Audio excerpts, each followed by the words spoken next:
Hit like and subscribe. You're watching the Marc Lamont official YouTube channel.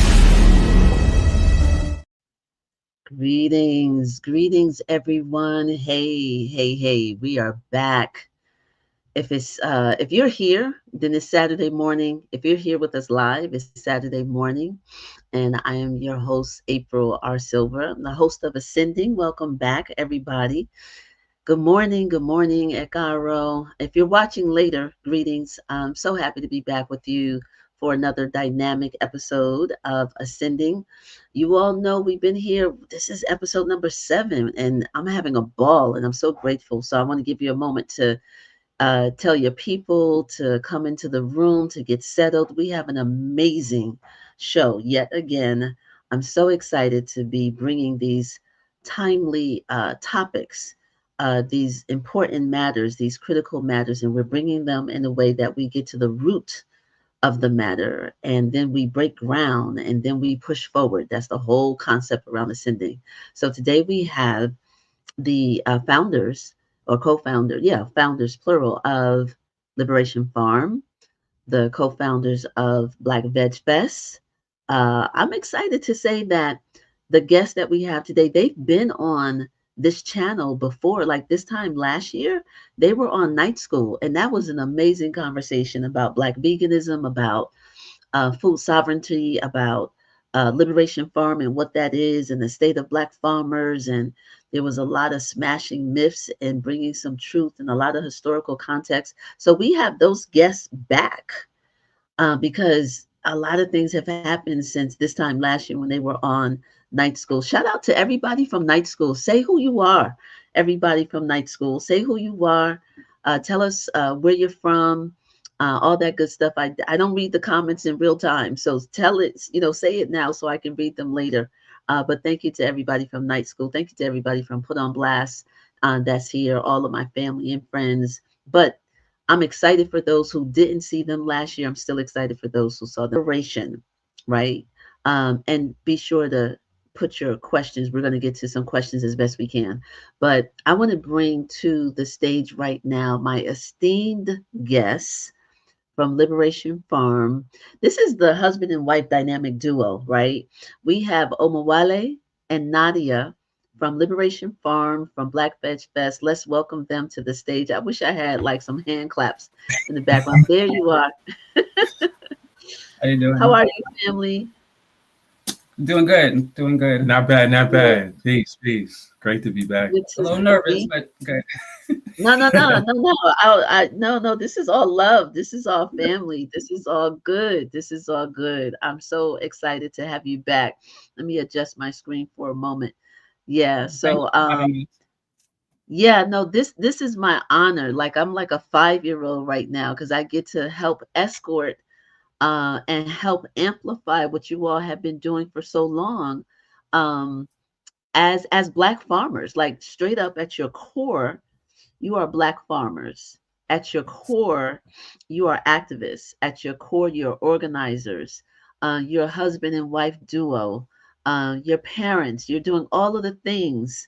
Shout out to Mrs. FANNIE LOU HAMER. For those who might not know the image in the background, we're going to talk about that iconic, legendary, superhuman being that she was, and the spirit that lives in us.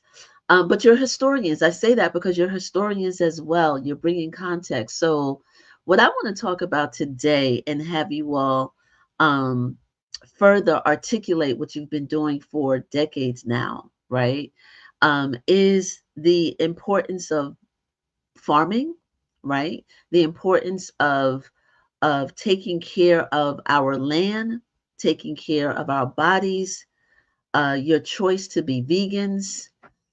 What is veganism compared to Black veganism? Like that's a thing. I want to talk about the work that you're doing in the community and how you help to sustain our communities. And I want your personal journeys. So it's so much that you all will be able to talk about. And I love, can I just say this? Can I be goofy for a moment? I love that as a team, y'all are in the same space. I think while we're on night school on this channel, y'all were in the same space, and that's poetic and it's symbolic and it's positive energy, right? Because you don't have one without the other, right? In this work, and I think it represents a really powerful unified front, for lack of a better phrase. So I just wanted to shout that out because I know y'all do that on purpose. Appreciate that. Thank you. Thank you. Yes, yes, I see you. I see you. So, so Omowale, let's start with you, right? And let's keep in mind, right, that this audience is international in scope, is national, is local, is Brooklyn. You know, Brooklyn is everywhere, but we have people from all over, right? So I want you to break stuff down in such a way that gives people like the root of the matter. So what is the value and importance, if I will start with you, Omowale, around being a Black farmer? What does that look like and what does that mean? What are your experiences in 2025? Oh, wow. So much. And thank you for having us, April. Appreciate it. Love the work that you do.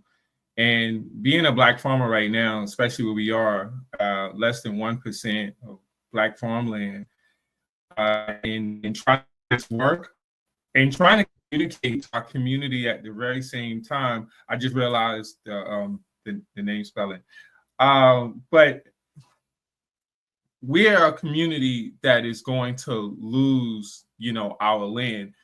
That is what the food insecurity is, about. Meaning you go to any particular, nation, right? And we say to ourselves that we're a Black nation, right? You go to any nation, if you're not running and owning your own food, you're depending on someone else. And you can do that in certain other areas, right? We can trade and things of that nature. But your food security is yours and yours alone. We're trying to explain this to our community, but we just can't just say this, right? We have to do this in action steps. We have to show folks. So before I came into rural agriculture, of course, I'm from Brooklyn, New York, Crown Heights, Brooklyn, right? And that's where we have Black VegFest. So I had to do urban agriculture before I can get to this step where I am right now. And after that, and this has been about 15 years. And now to look at in terms of rural agriculture and to be here in this space for 5 years, we really see on both sides where the issues are. And essentially our community doesn't have the resources. So it's necessary, it's so imperative that we be on the ground, that we be on the land. That we can't wait for folks to be like, we can't do people of color. And we are people of color. We understand that. But the dynamic and to literally lose or have issue with there being Black and to not say that unapologetically, that we're Black farmers, is to totally destabilize our entire food system. That's what we're doing when we do this. And so it has consequences. It means that our community will not be fed. It means that our community has to wait on other communities. So we said, I'm like, this is a huge undertaking, but Nadia doesn't, I might be doing most of the blabbing a lot, but she's in the ground. She does the crop plant, and 60% of our work at minimum is farming. And so she leads that particular work in the ground.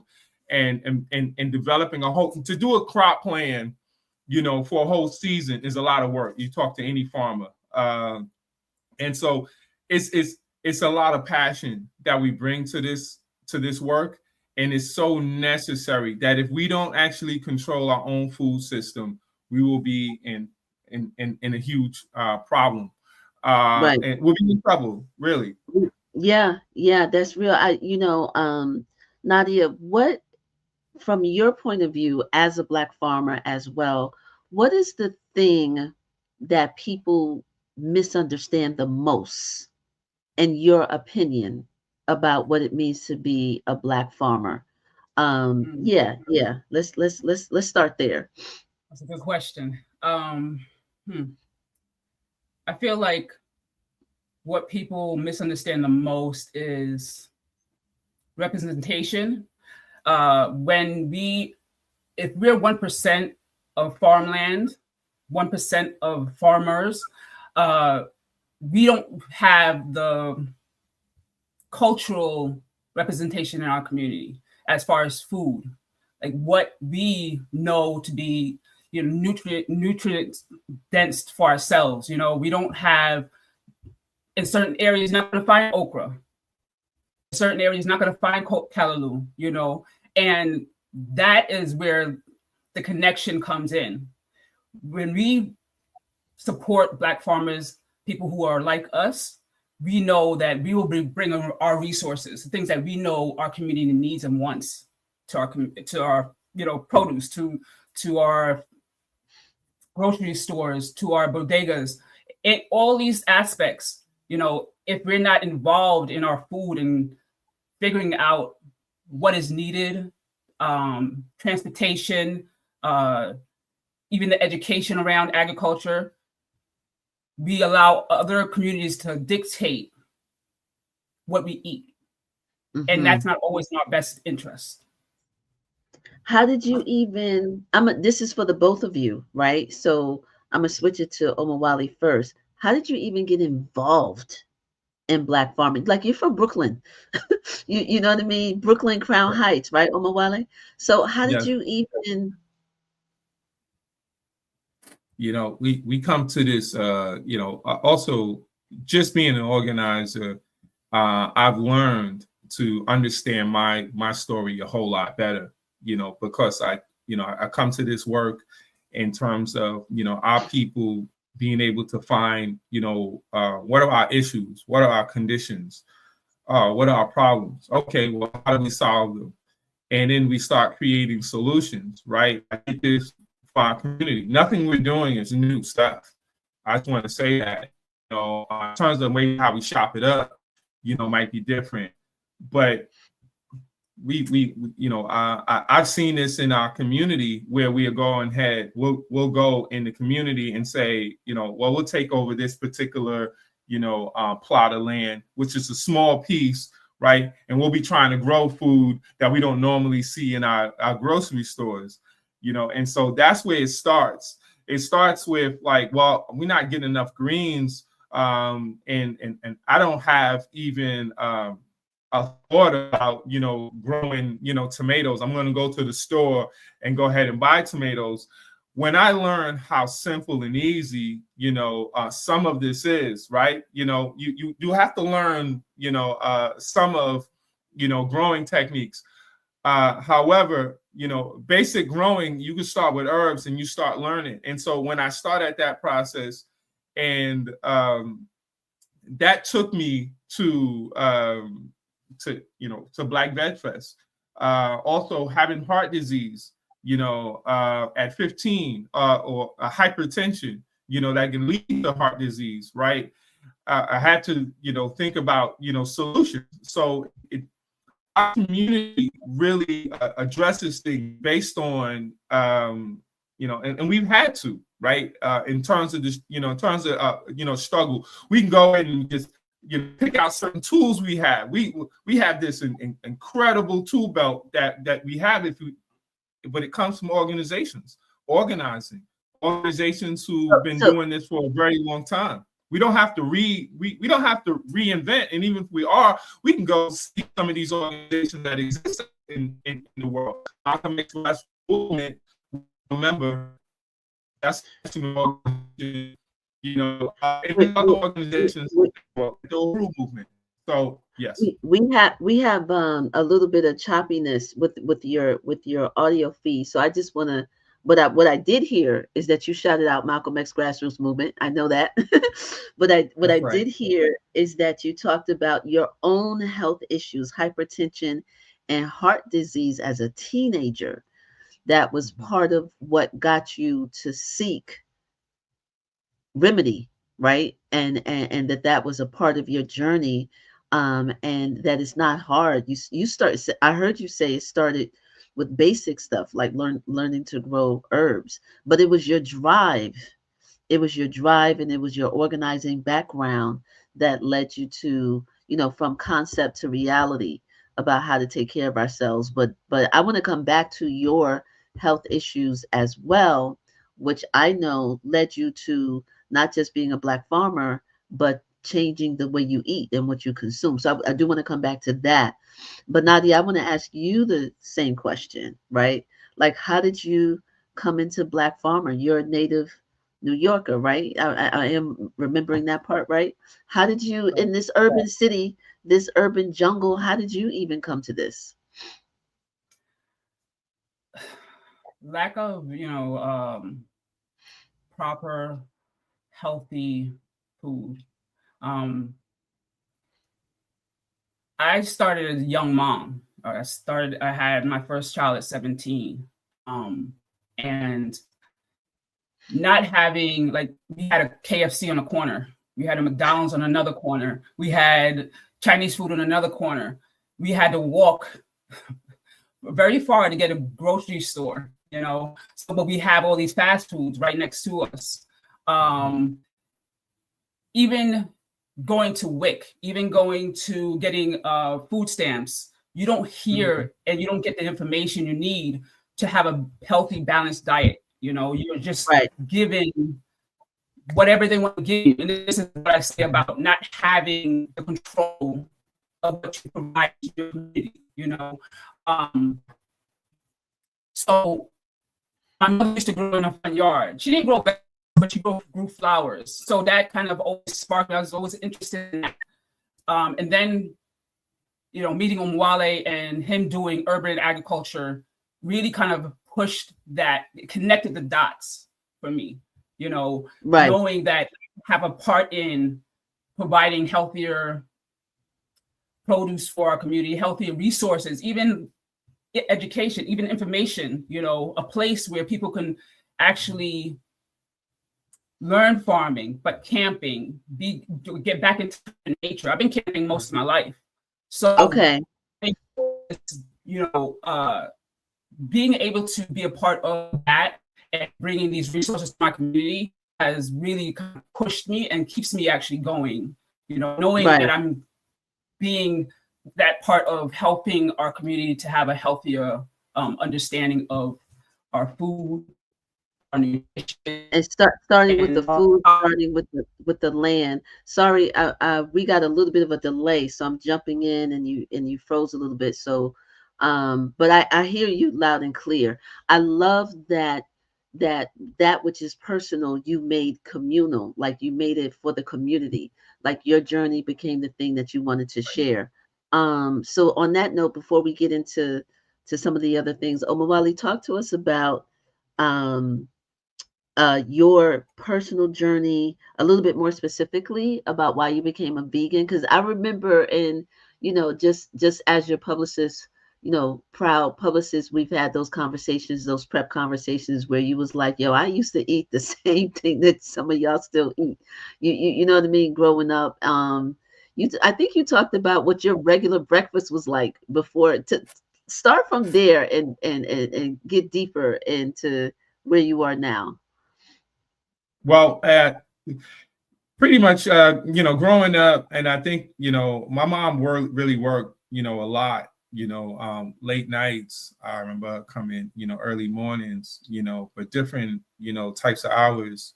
And so, when it came to food, you growing up in New York City, and you're talking about a very, very busy, place, congested, but like Nadia noted, so many fast food, restaurants. We had to really, figure out for ourselves.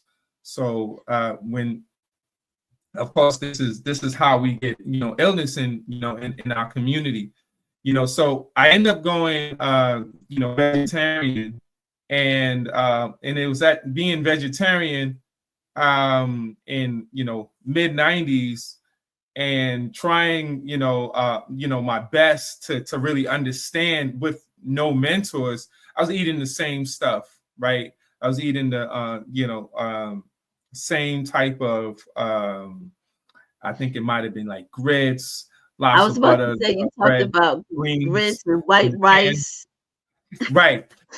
greens in the can, you know what I mean? All these different things that I've come to learn that, you know, okay, and now if I'm going to, you know, go and utilize the greens coming out of a can, you know, or food or beans coming out of a can, I'm gonna have to rinse those, right? Because it's sodium, you know, it's laden with a lot of sodium. You know, also I'm gonna have to, you know, break up, you know, having, you know, certain, you know, even breads or, you know, certain grains, you know, regularly. But I don't want to have any meat. I can't have any meat. Why? You know, we don't say in we say that we would lactose intolerant. We'll say that, you know, also we're allergic to certain nuts. We're allergic to, we can't have honey and things of that nature. Listen, what's the biggest killer out here, y'all? It happens to be meat. We don't want to say it because it messes with money. And that's what we get into when we start talking about policy in terms of farming. That's the aspect we don't really get to, you know, talk about. You know, dairy and meat is white. I know you're gonna find some black farmers, you know, that's raising beef, you know, raising cattle, you know, for beef and the dairy farms, but 99% of dairy farmers are white. Mm-hmm.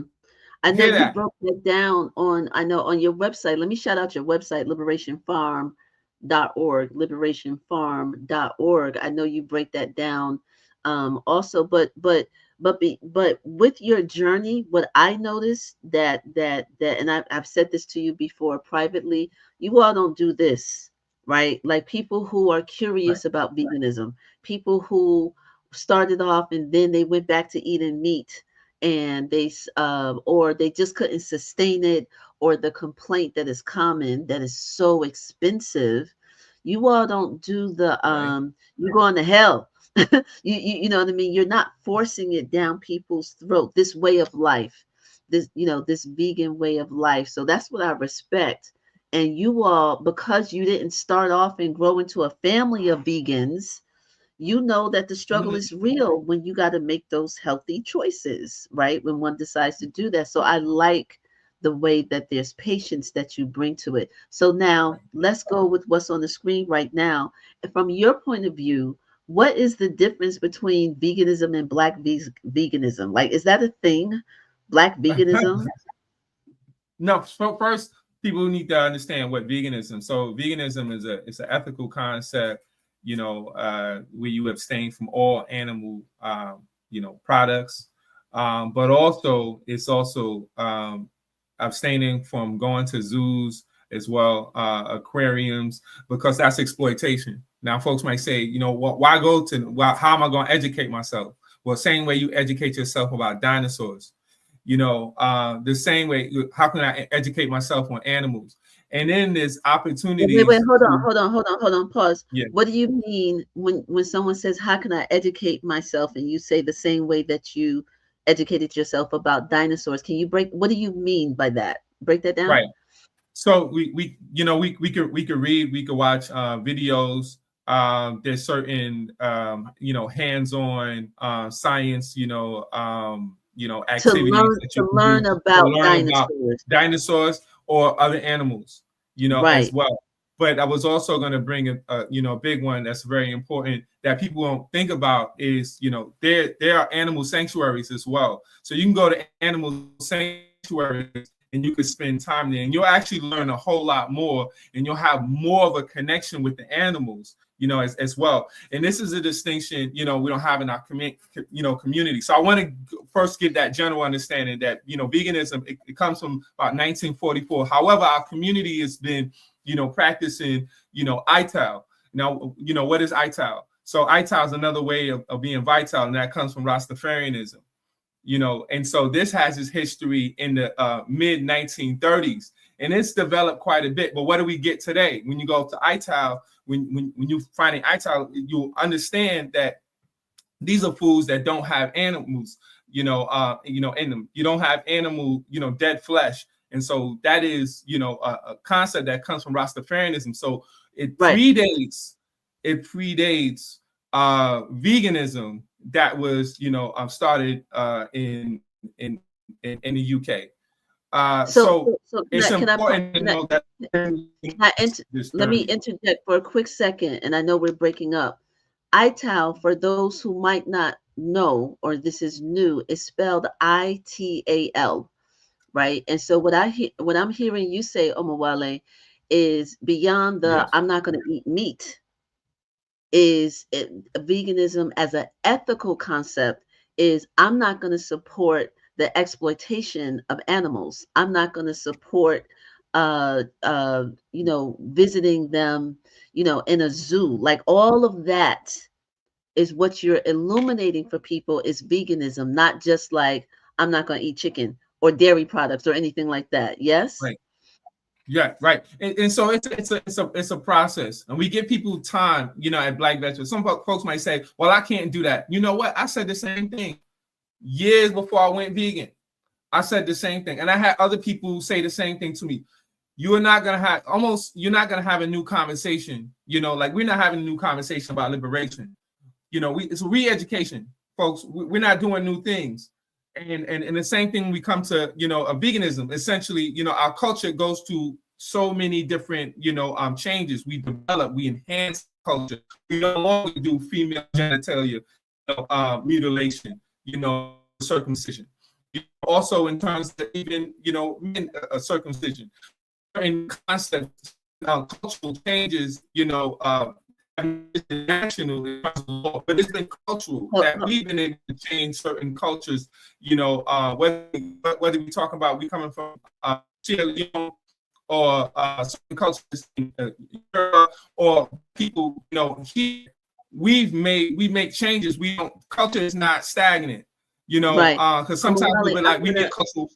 Yeah, I'm gonna pause you only for a minute because your feed is choppy, right? So because I can hear some of it, I'm gonna interrupt you more than normal just so I can make sure that people are getting what you're saying because it's the internet connection, So this is just me trying to give it a chance to resound, and I see you clearly now, so I think it came back. But I appreciate for real. That you're broadening what it means to be vegan. So then you put the Black on top of it, right? So beyond the ethical concept, the moral concept. So let's do that for a quick second. Explain what that is, and then I want to jump into why FANNIE LOU HAMER is who we're uplifting. So let's do. So you laid it out, but what is the Black part of Black veganism? So Black people come to veganism. Now, there's this concept that people come there because they want to be good people. No, people want to actually enhance themselves.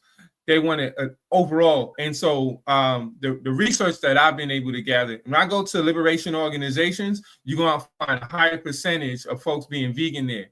And the reason is because, we're thirsty for information. There's activist organizations will organize. So it's 3% in terms of the vegan population in the U.S. It's 8% for Black people. The percentage is 8% for actually it's 6%. I'm sorry, it's 6%, right? But it's around 10% at minimum for activist organizations. So obviously, when you are thinking liberation, well, you're thinking I got to eat better. You're not always just thinking. I know, and some white people will come to our communities and say, "Oh, you need to be vegan, and you need to go ahead and do this." No, we essentially have to be better for ourselves. When we go vegan, when I go vegan, they don't have an argument. You understand? Because I'm dealing with my own oppression, and I'm also dealing with the oppression of animals. But I got to first deal with my own oppression. So when they go ahead and and this is very important. When a lot of communities come to you and say that you won't be a good person, well, how am I going to care about Black liberation if you don't care about animal liberation? That's a game that allows them to be able to kind of skirt their responsibility.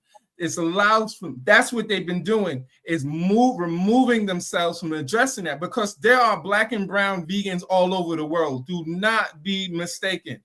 Do not be mistaken. We know so many just in Brooklyn that come, so how we doing our work, and so we gonna get the oppression off of us, But yeah, and then we're gonna address the oppression, of other animals. Now, if white people are gonna say go vegan, then address your own species issues. Address your own species issues, and then you can also address, and then we can collectively address the issues of animals, being murdered. Because and the last point I want to bring up, what they don't explain is that the dairy and the meat industry is running on by white America, who we think is feeding us. So the same folks who are feeding us, they're gonna be the folks, because some of them times they turn vegan, and then they end up start pointing the finger at you. That's not what this is. That's not what veganism should be and what it's supposed to be. People are learning and coming into the space. It's a transition. It's an opportunity for us to learn and be vegan. It takes time. And so your patience and your grace and the way you contextualize is important, because what we get is a holistic approach to living and justice and fairness. You know what I mean? And you're bringing that in. And I wanted to make sure that we spotlight that. So I know I keep saying this. We're going to get to Black VegFest and FANNIE LOU HAMER. But first, you all were on Capitol Hill. Like, your advocacy is not just in your home. Your advocacy is in the community. You all just got back from Washington, D.C. It ain't your first trip to Congress, to do the advocacy. So give us a little bit about that. This is the question for both of you. And then I want to illuminate why we love Mrs. FANNIE LOU HAMER. So why were you all meeting with senators and stuff just a couple of weeks ago? Why were you all on Capitol Hill? We were invited by an organization called Farm Aid and National Sustainable Agricultural Coalition. So Farm Aid as in Willie Nelson founded or co-founded. Correct. Farm Aid. I mean, I knew the answer to that, but I just but go ahead. So we were actually one of the group of farmers that were invited on stage last year at the Farm Aid event. So they asked us to come to lobby with NSAC, National Sustainable Agricultural Coalition, on February 10th to 12th. We also we spoke to senators, we spoke to elected officials, but one of the things that we realized and what they confirmed is there's no communication from Republicans to Democrats. Right now, we're dealing with a fascist system. When their politicians not communicating and letting people know and letting each other know what's happening next, the policies that are changing rapidly, it's a real big problem. We've had funding freezes with the USDA, United States Agricultural, and the FSA. So funding for farmers, especially small farmers, has been frozen, which is really a problem for our community because we're already at 1% of Black farmers. So the lack of funding, we've always had issues with FSA already. And wait, hold on. FSA is who? I mean, I know Farm Service Agency. Mm-hmm. So that is the funding aspect of USDA. You can go there for low interest loans, support in operations, education, and other resources. So the fact that it's frozen right now, it's going to really have a domino effect for our community because we're already struggling. Right. So I know OMOWALE can go more into details about that. Yeah, because you all are embattled with FSA, Farm Service, the Farm Service Agency, which is connected to the United States Department of Agriculture. You all are already embattled, but you have a victory as well. So can you talk about that, OMOWALE? So we were able to beat the USDA and through the Farm Service Agency, and the way we was able to beat them is just so we went through to National Appeals Division, and we were able to get them to be, they had to hold themselves, responsible, or through the judge, and that's what normally doesn't happen through the settlements. So settlements allow shut your name, right? And, So hold on 1 second, Omowale. Omowale, I'm gonna ask you to pause for a minute, because when you're talking, it's way choppy. So and I know the audience can't hear. So I wanna say this, because you're even frozen right now. If the audience goes to liberationfarm.org, there is the explanation of the appeal of the battle that Liberation Farm has been engaged with on a federal level. I know we had a question on the screen that came up about the Trump administration. Drake Almighty, you can bring that. There we go. Christy Z says, can I ask, has Trump's policies done damage to the farming community? I already know that's a yes. Is the government not honoring contract with farmers? And while I'm reading this, we're going to work to get our guests back on. They had a bad internet connection. Is the quality of food from farms in trouble? Bird flu is why egg prices are so high. Yes, I do know that the bird flu is why the price of eggs are so high. I think it's more than that, to be quite honest. What one of our elders was like, just because around conspiracy theories, I think the least of why the egg prices are so high is because of bird flu.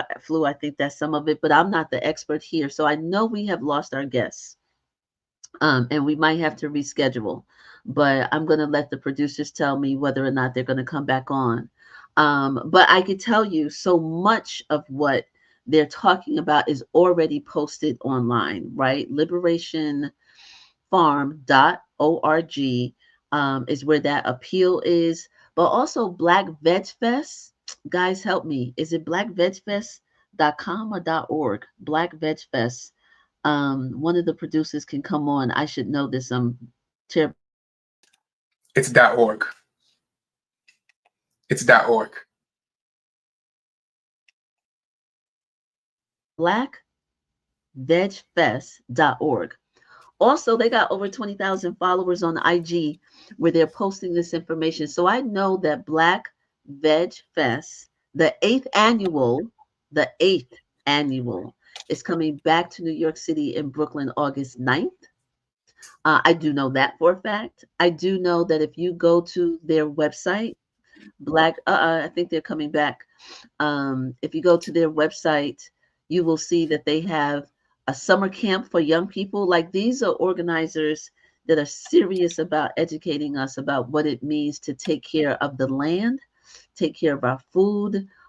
These are organizers at heart. Yes, they are back. Thank you, everybody, for staying with us, because that tells me that I know y'all are hungry, pun intended. I know y'all are hungry for this information.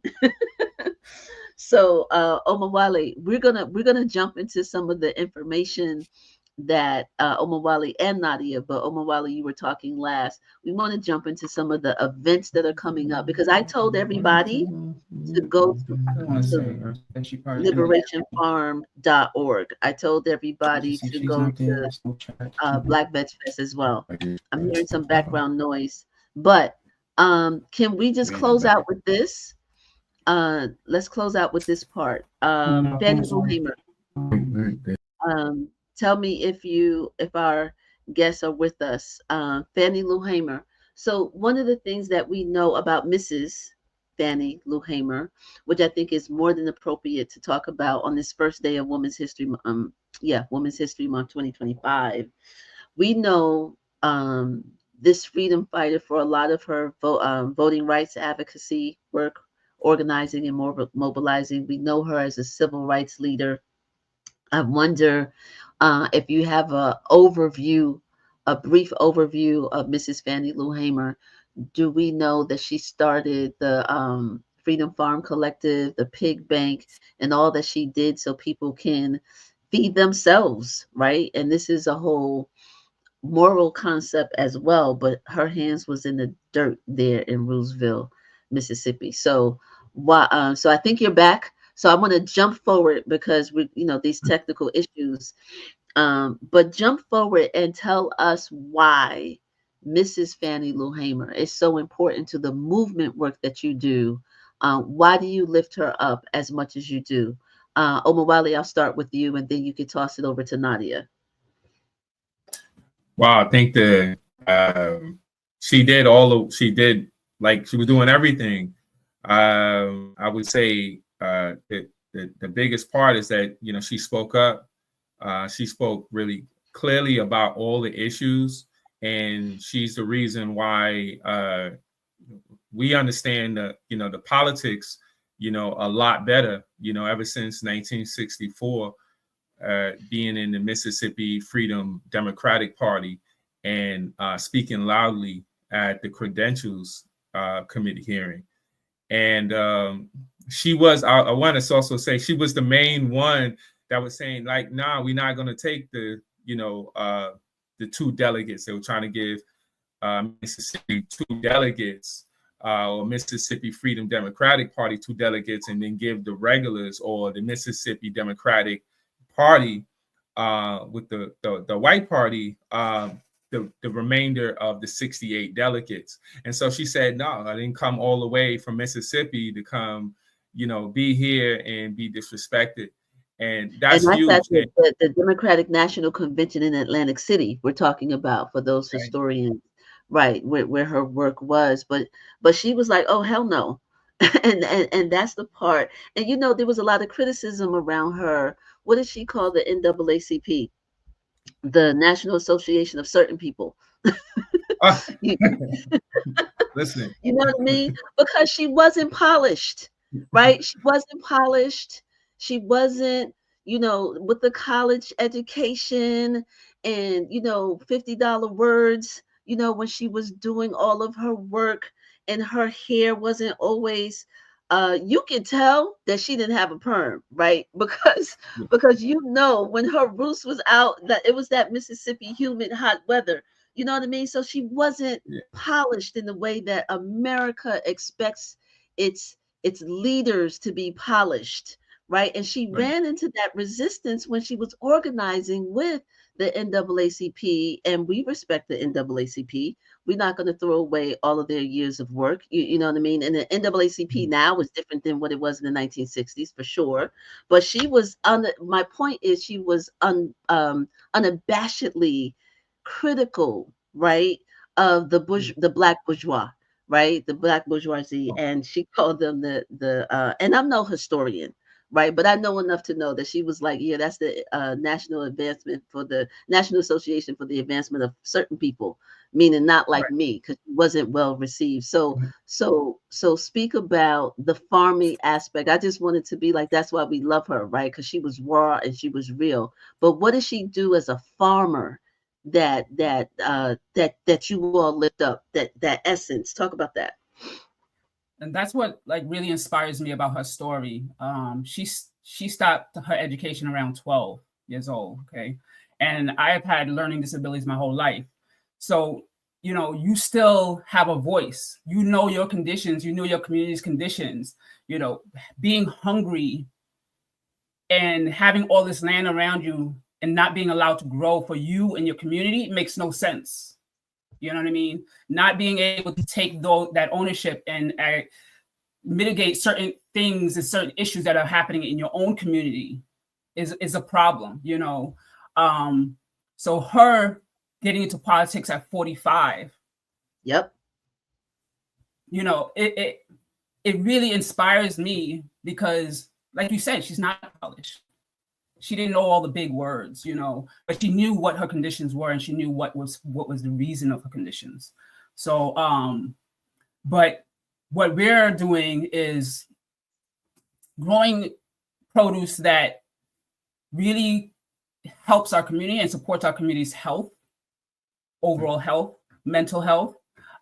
Beets, okra, collards, onions, thyme, basil. We're growing, a multitude of produce right now.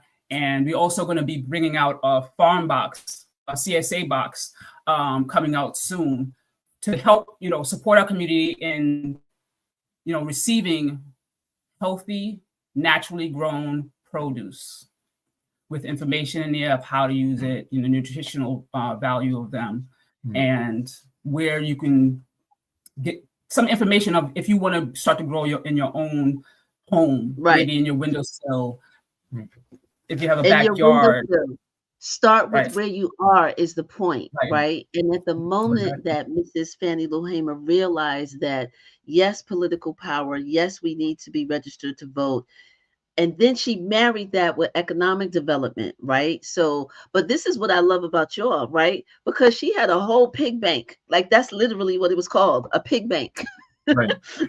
You know what I mean? And so yet you all as organizers and leaders in the community are not, this goes back to, you're not doing this to people, right? But because what you're tapped into was her essence, the freedom fighter in her, the one that was resilient. And I didn't do, let me just say this, I didn't do my book thing like I normally do at the beginning, but I want to lift up, there's a lot of documentaries. There's one of them that I recently watched called Fannie Lou Hamer's America. It's on PBS, it's on YouTube, like you can literally watch it for free. But there's a lot of other ones. I don't know if that's the best one, but it is informative. And they talk about the Freedom Farm Collective and the Pig Bank. So I'm just illuminating for you all that you all can see past what might, some things that you can embrace, but at the essence, at her core, you lift her up. And your point, Nadia, about the learning disabilities and how she pushed through is major. OMOWALE, what's your personal connection, like, like in your soul, to Mrs. Fannie Lou Hamer? I mean, she was an organizer, but it also reminds me to healing. And so you made a great connection. She comes into political work in 1962 with SNCC, right? And she's 45. And so it's very important. So, last year, I turned, 45. I turned 46 actually. And so I mean, you're in your mid 40s and you come into political life, it's different. Like I come into, this when, very young, I'm a child. And in doing organizing work, I've been able to kind of see, folks coming in, a little later, what that understanding is. And so, and then sometimes when folks come into, political life, they stay on it, strong, and that's remarkable to see. Nobody really, took their hand and brought them. But here, Fannie, decided to, keep the freedom, the word freedom and freedom, Freedom Farm Cooperative. And so cooperative, yes, I said collective, yes, sorry. Right, that's okay. And the cooperative really, we could also look at that in terms of, having just an intentional space, for food. But the cooperative, is sometimes, it focuses, on the legalities of a real cooperative, but sometimes it's community, it's group, because that cooperative really wasn't functioning, the way we want, cooperatives, we think that cooperatives are going to function. 1,500 farms, farm families, or families on that farm, and only 30 of them are paying the $1 a month. And so you really, it tells me about my work for organizing, educates me and tell, okay, so it's going to be impoverished folks who are going to be here and they're not going to be able to connect with getting the resource because they don't have. How do I do that? So I talk to my community, like I'm doing my work in my community. I need folks who have resources, tiny bit of time, send resources. Folks are on the ground, send resources. This idea that we're going to build organizations. There's so many organizations that are on the ground you got to talk to organizers. And as soon as you say that, I get to understand where you coming from. I understand it. I say, okay, this person, you haven't seen these, because we do this organizing in steps, and it might seem to a lot of people like we just doing things. They are steps.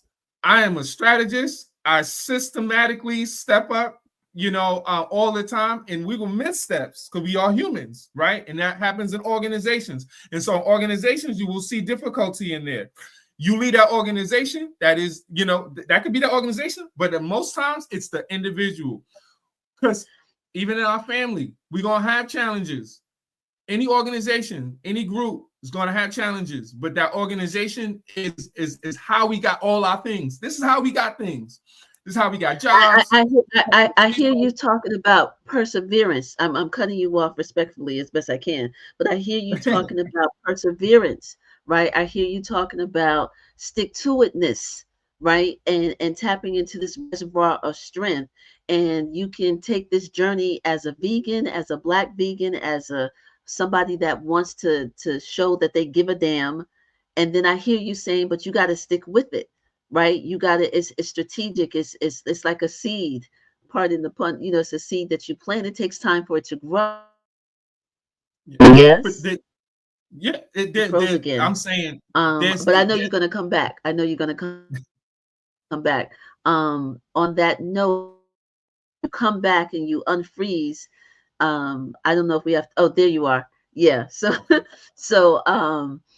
devil's a lie. We got you back. So I hear you talk about perseverance, and I think that's important. So let's capture this, right? Because, and I want to tell people, y'all on IG, y'all got 20-something thousand, right? You got people, hundreds and hundreds of people coming to Black VegFest every year for a reason. And I definitely respect that. I know we can't get to everything, but we're going to get to the part where I'm going to say your website one more time, because you froze again. liberationfarm.org. And guys, what is it? liberationfarm.org and blackvegfest.org, right? Did I say that right? Correct. I got y'all back, because the devil's a lie. Yeah. Right? Okay, so you froze again. So on that note, what I want to say, this is important, and I hope I'm not freezing, but one of the things that we're going to do, because we have so much information to share, is, and I know we can't always put the comments. We haven't worked that out yet with why we can't put our URLs in the comments. But I know we put them in and it should be done by next Saturday. Resource page.